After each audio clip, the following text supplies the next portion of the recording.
What are heuristics and how should you use them in your financial life?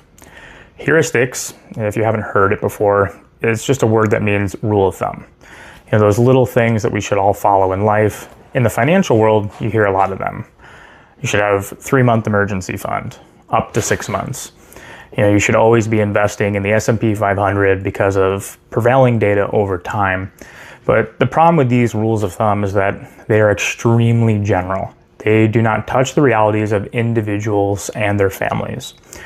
From a quantitative aspect, they're not great just because they don't apply to your unique realities. A good example is the emergency savings heuristics. So the 3 to 6 months is pretty standard. We see it all over the internet, and it's not a bad place to start, but it doesn't tell the whole story.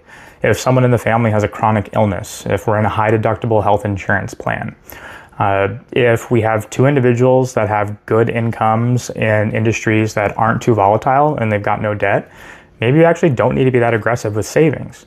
But the real key is it's up to you. It's your emotions, it's your psychology, it's your thought process.